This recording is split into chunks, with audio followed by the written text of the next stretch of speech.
Salve pessoal, bom dia, boa tarde e boa noite. Hoje estaremos analisando as questões propostas na semana 3 do nosso PET do mês de setembro.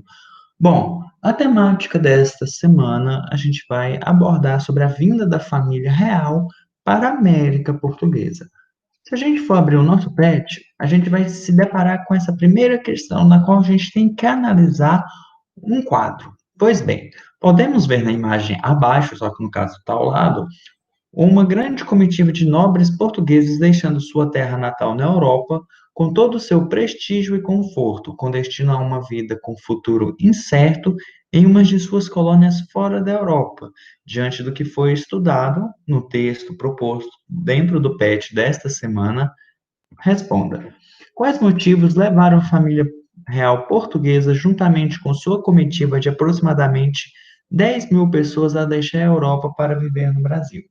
Bom, pessoal, para a gente analisar todo esse período histórico que marca bastante a América Portuguesa antes dela vir a tornar o Brasil, é a questão das guerras napoleônicas. E se a gente for voltar nesse período, a gente vai ver que Napoleão, imperador da França, ele tinha uma política expansionista no continente europeu, ou seja, ele buscava dominar certos territórios. E não foi diferente com Portugal, na qual estava sediada a capital de todo o Império Português, que compreendia Portugal, Brasil e algumas localidades da África. Pois bem, aconteceu que, por conta dessa invasão napoleônica a Lisboa, a Portugal, no caso, forçou a família real portuguesa, juntamente com a comitiva, a vir ao Brasil. Bom, segunda questão. Por que a decisão em optar entre Inglaterra e França era considerada extremamente difícil para Dom João de Portugal? Quais as possíveis retaliações de ambos os lados? Pois bem, pessoal, acredito que todos vocês já ouviram aquele ditado: se correr o bicho pega e se ficar o bicho come. Bom, se tratando da política, na época era mais ou menos assim. Por quê? A Inglaterra era, uma, era um forte comprador dos produtos portugueses que vinham da colônia, correto? Pois bem, se Portugal optasse pela França, a Inglaterra iria cancelar, vamos usar esse termo, né, já que ele está famoso ultimamente. Portugal, é o seguinte, é, se Portugal optasse pela, pela França, a Inglaterra ia cancelar Portugal. Olha, eu não compro mais nada que vem de você, eu vou taxar seus produtos e é assim que vai funcionar a partir de hoje, porque você preferiu a França do que a mim. Pois bem, e se ele optasse pela Inglaterra, o que é que acontecia? Seu Napoleão iria invadir Portugal. Foi bem o que aconteceu.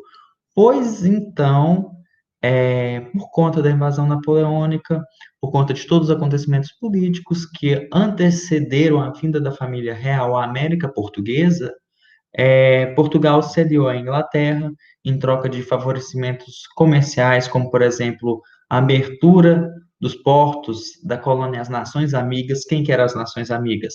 Era a Inglaterra.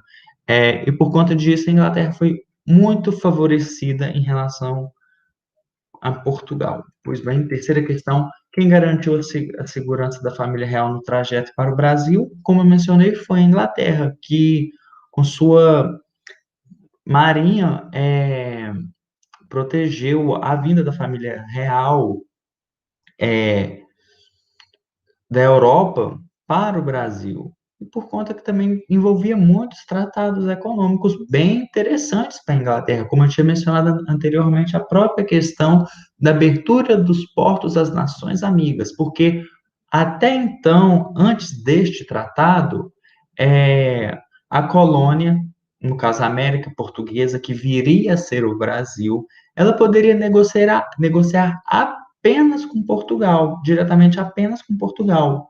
Entendem? Quarta questão, qual a primeira ação economicamente importante tomada por Dom João em solo brasileiro e quem se beneficiou dela? Bom, eu já acabei mencionando ela nas duas questões anteriores, é a abertura dos portos brasileiros às nações amigas. Não tenho muito o que falar sobre isso. Bom, segunda questão. A imagem ao lado representa a cerimônia do beijamão. Era realizada sempre que a nobreza se reunia para demonstrar sua subordinação ao monarca português. Este costume foi inserido na sociedade colonial a partir da chegada da família real, que buscava adequar o estilo cultural fluminense aos moldes europeus. No que abrange as transformações culturais, quais outras mudanças foram impostas pela corte portuguesa à sociedade colonial?